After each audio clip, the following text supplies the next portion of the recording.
your exams. So how was your exams? I feel, all of you are quite a big genius, so I don't think so the paper was really difficult. All of you have answered well. That is what I hope for.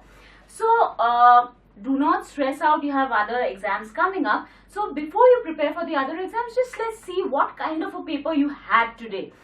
Now, what you can see in the last 5 years was that earlier papers used to be really very easy, right?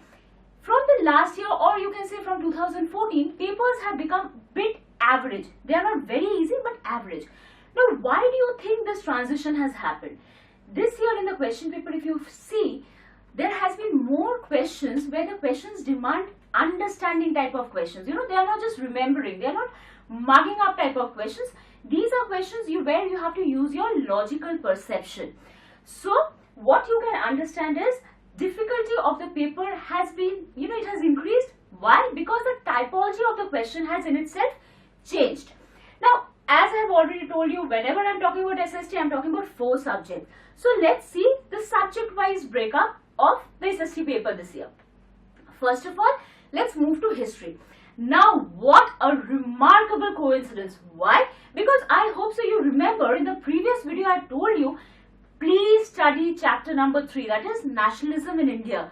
This is a very, very important chapter, and you won't believe, even in this year's question paper, 14 marks, the maximum out of all the history chapters, the number of questions maximum have come from this chapter only. So if you had prepared this chapter very well, wonderful, 14 marks in your pocket.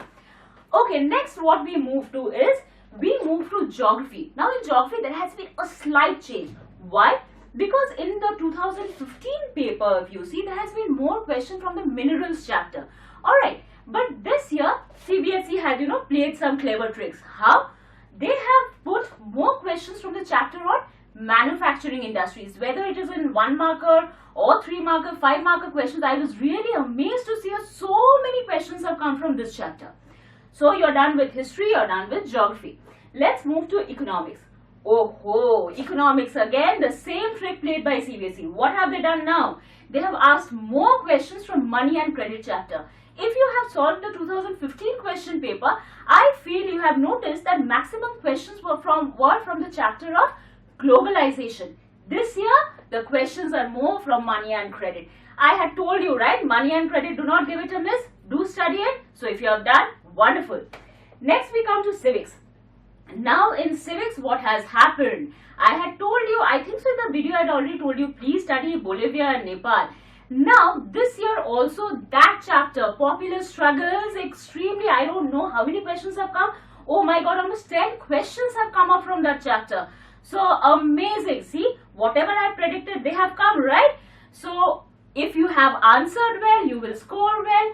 And if you have not been able to answer well, come on, you people you know how to adjust marks, you know how to prepare yourselves, right? Prepare well for the other examinations and all the best for your results. Bye-bye.